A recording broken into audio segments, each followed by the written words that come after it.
भारतीय बाजार ने एक दौर ऐसा भी देखा है जब एफआईआई चीख भी देते थे तो बाजार गिर जाता था। आज ऐसा वक्त आ चुका है कि 2022 में विदेशी निवेशकों ने 2.25 लाख करोड़ रुपए की भारी बिकवाली करी। उसके बावजूद निफ्टी में तेजी रही। पिछले 4 साल से एफआईआई बेच रहे हैं, लेकिन बाजार की रफ्तार कायम है। बाजार के टेक्सचर में आए बड़े बदलाव की वजह है रिटेल निवेशक और देश में आया इक्विटी कल्ट।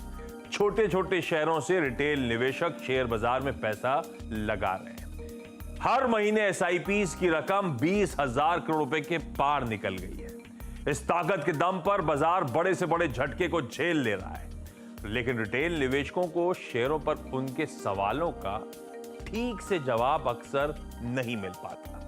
इसलिए रिटेल निवेशकों के फेवरेट शेयरों के विश्लेषण के लिए आज हम लेकर आए हैं द रिटेल Q&A।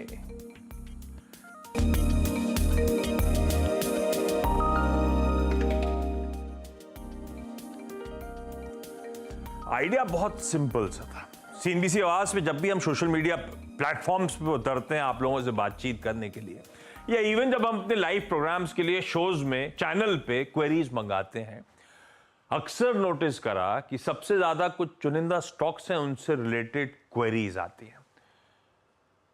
मेरे ख्याल से रिटेल के फेवरेट कहने चाहिए। हम और आप सब उन स्टॉक्स के बारे में जानना चाहते हैं। कई इन्वेस्टेड हैं, कई इन्वेस्टमेंट करने के मन में, कोई साइडलाइन पे बैठा है, वगैरह वगैरह। कोई सुजलॉन हुआ, कोई वोडाफोन आइडिया हुआ, कोई यस बैंक हुआ, कोई इरीडा हुआ। अरे बहुत सारे स्टॉक्स हैं ऐसे जिन पे आमतौर पे, और इन स्टॉक्स पे क्या होता है, बहुत डिटेल में आमतौर पे बातचीत हो नहीं पाती। बहुत ज्यादा एक्टिव कवरेज में ब्रोकरेजेस के होते नहीं है, तो थ्रेडबेयर डिस्कशन कभी हो नहीं पाता, आंसर मिल नहीं पाता। तो ये जो रिटेल की सबसे ज्यादा क्वेरीज रहती हैं, इन्हीं पे आज चर्चा करने का मन था। इसीलिए कोई छुपा के नहीं, सीधा सीधा क्लियर कट नाम था द रिटेल Q&A। आप लोग के सवाल हैं, मदद करने के लिए दो बाजार के जाने माने वेटरन्स जो इस तरह के सारे स्टॉक, सारी दिक्कतें सुलझाने के लिए हमेशा रेडी रहते हैं। रजत के बोस.com के रजत बोस आपको आपकी स्क्रीन पे नजर आएंगे, और साथ साथ ओम कैपिटल के राजेश अग्रवाल। आज बंबई लेगा कलकत्ता की मदद इन सारे इंपॉर्टेंट स्टॉक्स पे। सिंपल सा प्लेन सा आइडिया है। बहुत दिनों से सोचा था जिस दिन मूवीज का हफ्ता ठंडा पड़ेगा इस शो को जरूर माउंट करूंगा। तो आज वो मौका है। कोशिश ये रहेगी कि आप लोग को समझ में आए करना क्या है, क्या नहीं करना है, किन स्टॉक्स से दूर रहना है, किन में निवेशित रहना है, वो सारे आंसर्स आज ढूंढ लेंगे। और सबसे पहले जो सबसे ज्यादा चर्चा में रहता है, सुजलॉन एनर्जी। 40 के आसपास ये स्टॉक कामकाज कर रहा है। इसी साल 50 प्लस के लेवल्स हमने आते हुए देखे थे उस स्टॉक में। चार्ट आपकी स्क्रीन पर है। सुजलॉन वो स्टॉक था जो सब 10 रुपीज के आसपास ट्रेड करता था। इक्का दुक्का बार 11-12 तक गया, फिर ठंडा पड़ गया। ये पिछले साल मेरे ख्याल से यही समय था, मई का। उसके बाद से एक तरफा मूव, वो 10 वाला स्टॉक 50 तक गया और अभी भी ऊपरी स्तरों पे कंसोलिडेट कर रहा है 50-40 के जोन्स के आसपास। इस स्टॉक पे सबसे पहले चर्चा, बहुत लोगों के सवाल सबसे ज्यादा सुजलॉन एनर्जी रिलेटेड आते हैं। ये 5 साल का चार्ट आपकी स्क्रीन पे, उसके बाद 1 साल का भी आ जाएगा, तो ये जो री रेटिंग हुई है उसकी तस्वीर भी क्लियर हो जाएगी। दोनों के पास दरअसल इस स्टॉक पे आऊंगा मैं, दोनों से समझने की कोशिश करूंगा। ये वो कंपनी है वैसे जो भारत की विंड एनर्जी या विंड टर्बाइन मार्केट का मेरे ख्याल से 1/3 मार्केट इसके पास है, और जिस तरह के एग्रेसिव केपेक्स वगैरह करने की तैयारी, एक डोमिनेंट पोजीशन होगी इस बाजार में। पर क्या वाकई एक्सपर्ट्स का भरोसा बना हुआ है? क्या जस्टिफाइड था वो 10-11 रुपए से 40-50 रुपए तक एक साल में मूव्स दिखा देना? क्या करना चाहिए स्टॉक पे, इस पे बातचीत। पहले राजेश सर आपके पास आऊंगा, थोड़ा सा फंडामेंटल भी टटोलने की जरूरत। कुछ फंड रेजिंग हुई थी, और ये 10 रुपए तो मैं कह रहा हूं, अदरवाइज तो लो सिंगल डिजिट वाला स्टॉक था जो इस तरह से फट चुका है। राजेश सर, आप लोग का या ओम कैपिटल का कुछ भरोसा सुजलॉन पे बढ़ा या नहीं बढ़ा? हम में से कई लोग निवेशित हैं, जानना चाहते थे कब मुनाफा बांधना है। कई लोग, अच्छा जो स्टॉक आप डिस्कस करने वाले हैं उसमें ज्यादातर स्टॉक्स पे कई सारे लोग बोलते हैं मल्टी बैगर्स है रखे रहो। रखना ही नहीं रखना उसका जवाब भी चाहिए था। सुजलॉन पे राजेश सर क्या व्यू है आपका? रजत सर आप चार्ट रेडी रखना, मैं सुजलॉन पे चार्ट भी टटोलना चाहूंगा लॉन्ग टर्म के लिहाज से आपसे। Rajesh sir. Good morning Ashish ji, good morning रजत दा। आपने सही कहा कि लोगों को ऐसा लगता है कि ये मल्टी बैगर है, वो मल्टी बैगर है, ऐसे इतिहास हमेशा चलते रहते हैं। बट मेरा ये अनुभव रहा है कि मल्टी बैगर ऐसे दिखते नहीं है। आपको लगता है कि कंपनी स्ट्रांग है, आगे अच्छा परफॉर्म करेगी, बट आपको तिमाही दर तिमाही नतीजे, कंपनी की प्रोग्रेस, कंपनी के अनाउंसमेंट्स, कई चीजें देखती रहनी पड़ती हैं, उसको फॉलो रखते रहना पड़ता है, उसके बाद ही जाके मल्टी बैगर होता है। शुरुआत में ही ऐसा नहीं लगता कि 1 का 100 हो जाएगा, वो सिर्फ बाजार में स्पेक्युलेटिव बातें होती है। फंडामेंटली आपको हर क्वार्टर्स के नतीजे और बाकी चीजों पर ध्यान रखना पड़ता है। अब जहां तक सुजलॉन की बात है, 52 हफ्ते का हाई लो 8 रुपया और 50 रुपया है, तो 8 रुपया से 40 रुपया तक अभी तक का सफर है। तो आज तक में ये कहा जा सकता है कि 5 गुना हो गया है, मल्टी बैगर बिल्कुल है। अब फंडामेंट्स पर आए तो 20 गीगावाट की इनकी कैपेसिटी है ग्लोबली, मार्जिन में सुधार हुआ है, तो कंपनी प्रॉफिट में आने लगी है। मई 23 में जो डेट इनका 1938 करोड़ के आसपास खड़ा था, वहां इन्होंने क्यूआईपी करी 2000 करोड़ की, तो शायद इस बार की बैलेंस शीट में डेट और भी कम या नहीं नेग्लिजिबल होता हुआ नजर आएगा। लेकिन दिक्कत ये है कि वैल्यूएशन अब बहुत स्ट्रेच हो गए, 40 रुपए के भाव में वो कंफर्ट नहीं आ रहा है कि इसमें खरीदारी की सलाह दी जाए। बल्कि मैं तो ये कहूंगा कि कोई अगर अच्छे मुनाफे पे बैठा है तो थोड़े बहुत मुनाफा वसूली करनी चाहिए। क्यों कि एक तो अगर कोई भी गवर्नमेंट पॉलिसीज एडवर्स आती है, जो कि इस वक्त ऐसा लगता नहीं है क्योंकि गवर्नमेंट का फोकस रिन्यूएबल एनर्जी पे है, लेकिन कुछ भी ऐसा आता है तो दिक्कत हो सकती है। दूसरी विंड टर्बाइन जनरेटर की अपटेक जो है वो कम हो जाए, या तीसरे सबसे बड़ी बात है कि इस धंधे में कंपटीशन बहुत हाई है, तो उस वजह से मुझे इस 40 रुपए में उतना कंफर्ट आता नहीं है। मैं यहाँ पे मुनाफा वसूली या बिक्री की ही सलाह दूं। यार सही बात, ये पॉजिटिव्स हैं, बहुत कुछ बदला पिछले 1 साल में जिस चलते स्टॉक री रेट हुआ, पर वो हो चुका। अब इन लेवल्स पे, जिस लेवल्स पे खड़ा है 40 ऑड के आसपास, वैल्यूएशंस जस्ट नहीं लगते हैं, स्ट्रेच्ड बहुत ज्यादा है। यहां पे जिनके पास है मुनाफा वसूली करें, बाकी फिलहाल के लिए दूर रहें।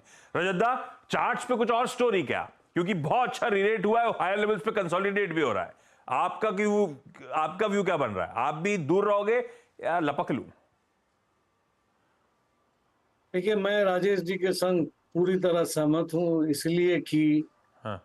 करीब 1 साल पहले ये जून का 2023 का जून का फर्स्ट वीक में ये ऊपर मारा था और 14 का लेवल पार किया था। उस टाइम पे इसमें रिकॉर्ड वॉल्यूम दिखाई दिया था।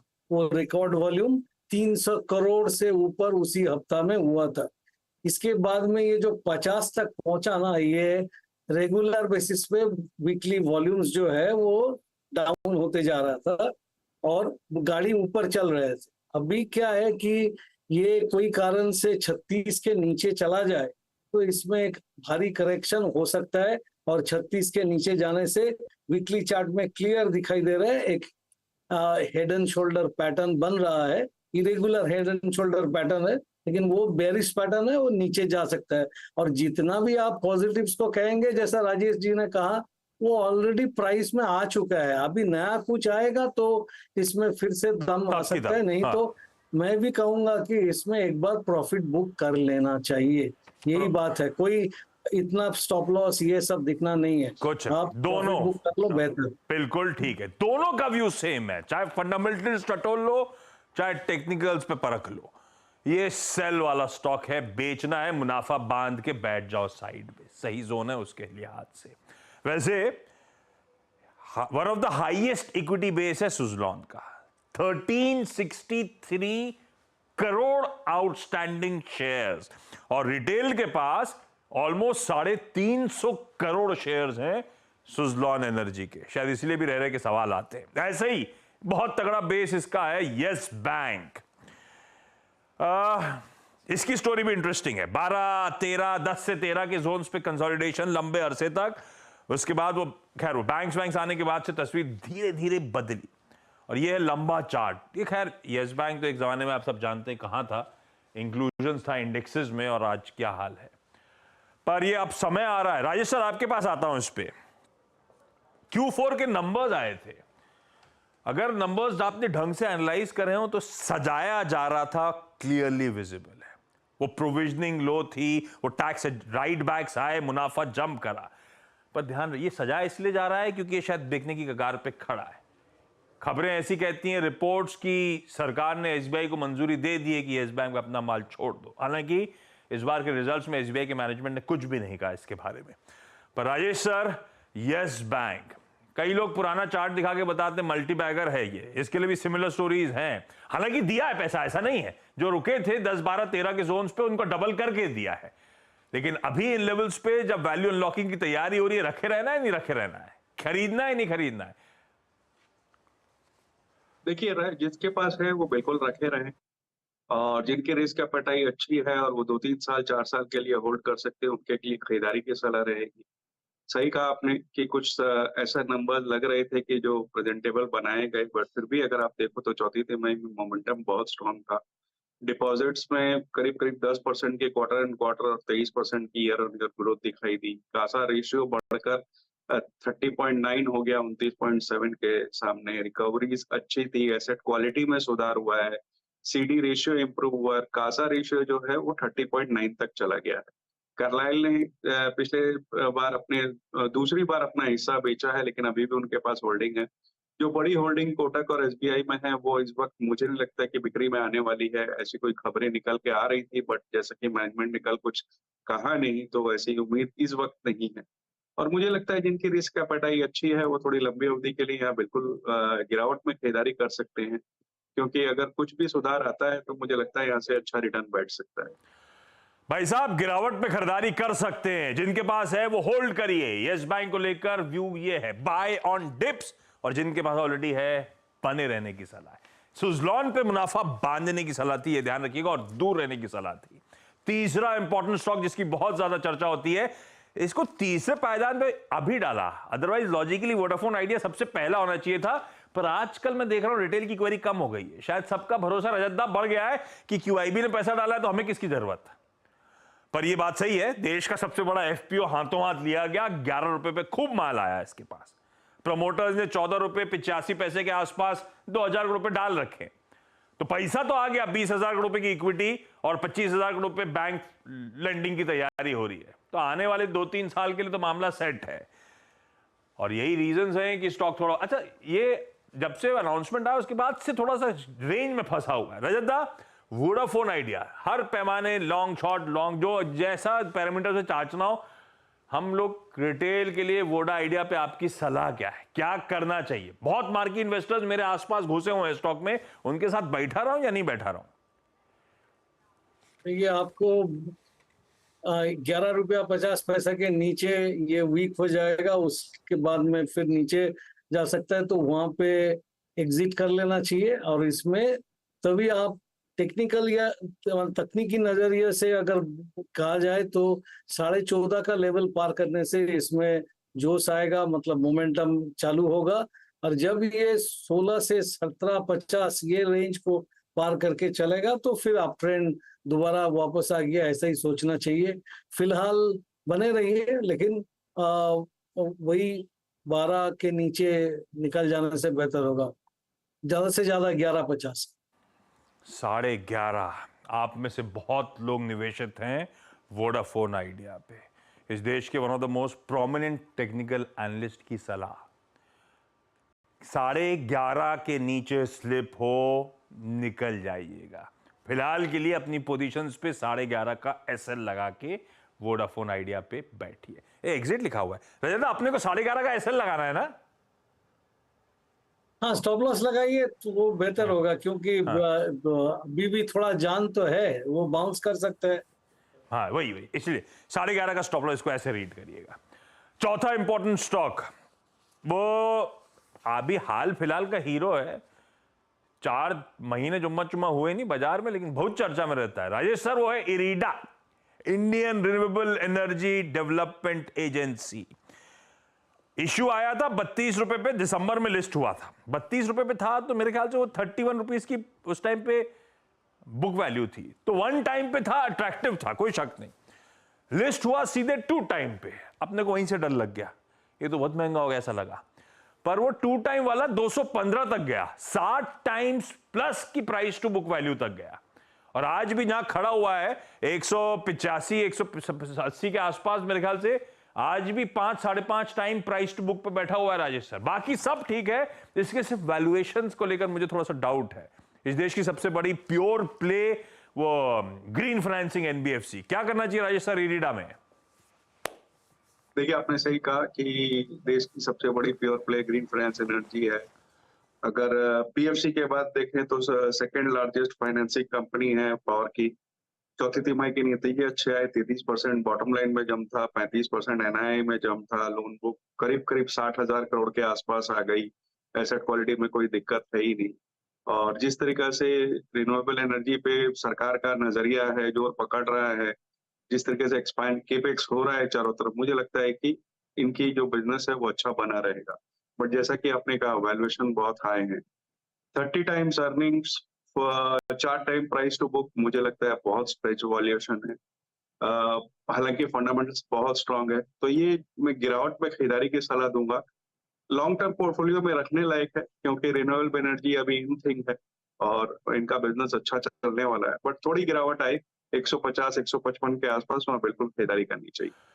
भाई साहब कोई दिक्कत नहीं, सिर्फ वैल्यूएशन कंसर्न्स हैं, ठंडा पड़ता है तो अट्रैक्टिव हो जाएगा। तो उस केस में राजेश सर कह रहे हैं 150 के आसपास कोई इरीडा अगर मिल रहा है तो लंबी अवधि के लिए अच्छा अट्रैक्टिव बेट होगा, बेहतरीन प्राइस पॉइंट होगा हमारे आपके एंटर करने के लिए। एक काम करता हूं, एक छोटा सा ब्रेक लेता हूं, ब्रेक के उस पार ऐसे ही कुछ और रिटेल फैंसी वाले जिन पे बहुत सवाल आते हैं, एक है IEX, एक है IDFC फर्स्ट बैंक, इन सब पे भी चर्चा करनी है। छोटा सा ब्रेक, ब्रेक के उस पार इन दोनों एक्सपर्ट से बातचीत कंटिन्यू करेंगे।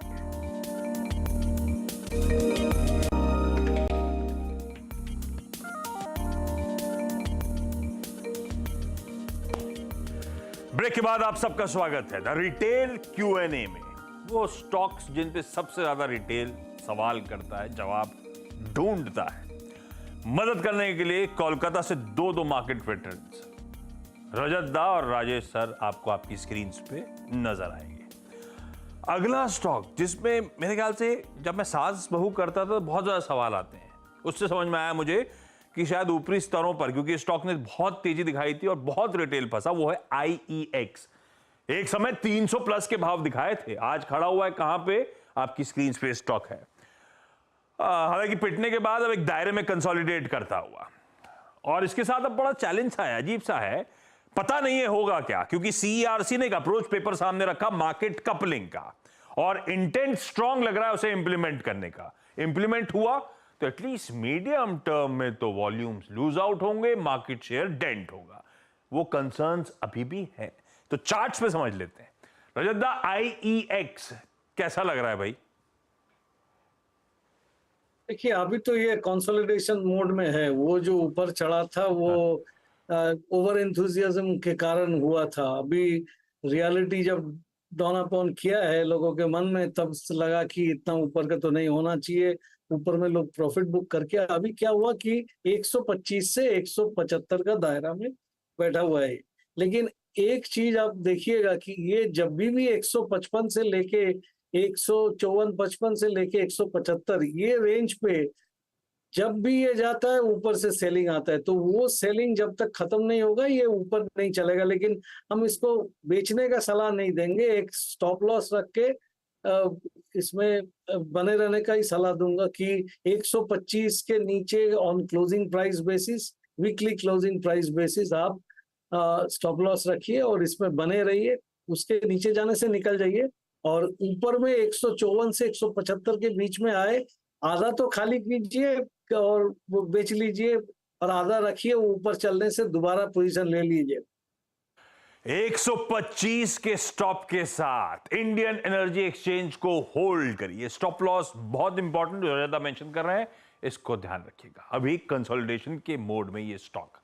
एक और स्टॉक जिसने कमा के दिया, इसमें कोई शक नहीं, वो है IDFC फर्स्ट बैंक।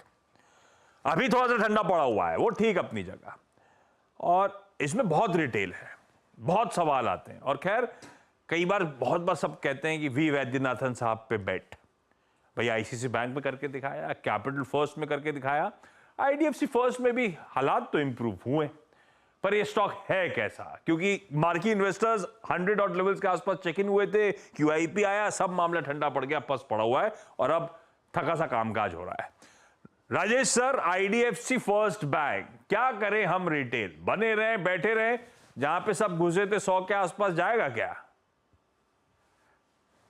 देखिए, आपने सही कहा, मैनेजमेंट चेंज होने के बाद सुधार तो आया है परफॉर्मेंस में, इसमें कोई डाउट नहीं है। इस बार के नतीजे भी इनलाइन आए, डिपॉजिट में डबल डिजिट ग्रोथ देखी गई, एसेट क्वालिटी में सुधार आया और जो कलेक्शन एफिशिएंसी है वो पिछले 2 साल से 99.5% पे आई हुई है। तो माने सारे पायदान पे खरा उतरता है। जो ऑलरेडी निवेशित हैं वो कंटिन्यू कर सकते हैं, नई खरीदारी के लिए थोड़ी करेक्शन का इंतजार करें। ऑलरेडी निवेशित हैं वो होल्ड करें, नई खरीदारी अभी नहीं। ये बाय, अच्छा आईडीएफसी फर्स्ट नहीं, ये बाय नहीं है, नई खरीदारी अभी नहीं करने की सलाह है, ध्यान रखिएगा, वेट करिएगा। और करेक्टिव मोड्स का तो बाय ऑन डिप्स टाइप हो सकता है ये स्टॉक। आज की शो को मैं रैप नहीं कर रहा, इसको सुनने की जरूरत होगी, एक्सपर्ट्स ने क्या कहा, क्यों कहा, उसको समझिएगा, उसके बाद फैसला लीजिएगा। जो इन्वेस्ट करना चाहते थे इन तरह के स्टॉक्स में या जो ऑलरेडी निवेशित थे उनके लिए भी सलाह है, रन थ्रू कर लीजिएगा। राजेश सर और रजत दा, थैंक यू सो मच जुड़ने के लिए आज इस फ्राइडे को हमारी इन बहुत इंपॉर्टेंट स्टॉक्स पे मदद करने की। लिस्ट तो मेरे पास और भी स्टॉक्स की थी, समय खत्म हो गया है, नहीं तो I can go on and on, ऐसे कई सारे स्टॉक्स। किसी और दिन इसका पार्ट 2 भी लेकर आएंगे। आप लोग अपनी क्वेरीज भेजते रहिएगा, इस तरह के रिटेल Q&A करते रहेंगे अपन सेशंस। लेकिन आज के लिए इतना ही, नमस्कार।